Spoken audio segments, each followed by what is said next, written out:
This was my first time flying, but when I got to my seat, a little kid was sitting in it. I asked the flight attendant for help, and to my surprise, she upgraded me to first class instead. In first class, there was a successful businesswoman being relentlessly bothered by an older man. Clearly fed up, she suddenly pulled me over to sit beside her, using me as an excuse to get rid of him. The moment the man saw me, he immediately backed off. The woman focused on her work, while I sat there playing with all the seat controls. But the successful woman sitting beside me had no idea that her life was about to be completely changed because of me. Not long after takeoff, the plane hit severe turbulence. The cabin shook violently, passengers panicked, and even the flight attendants quietly began praying. The lights suddenly dimmed. Instinctively, she grabbed my hand tightly. Caught off guard, I sat there silently, feeling the warmth of her touch while my heart raced. Eventually, the plane landed safely. As she got up to leave, I joked, "Good thing we didn't die together." Then I introduced myself.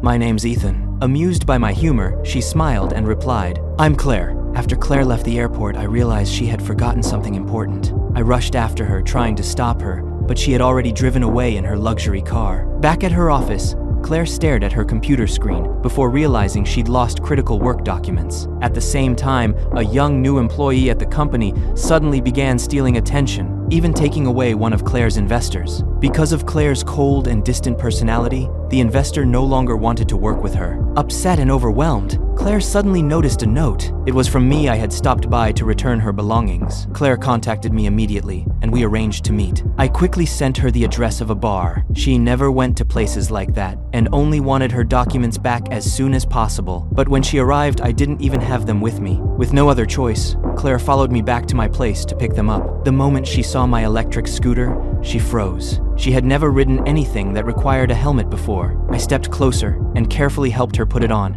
Unfortunately, one of Claire's co-workers saw the entire moment and secretly snapped a photo. The next morning, Claire walked into the office to find everyone whispering and staring at her. Her assistant handed her the leaked photo, and Claire was stunned. She immediately rushed to explain things to a business partner. But instead of judging her, he was unexpectedly charmed to see this more genuine side of her. One thing after another left Claire emotionally exhausted. She stayed up all night drinking, trying to clear her mind, and finally made a decision she never would have considered before. The next day, dressed in a bold new outfit, she showed up at my school.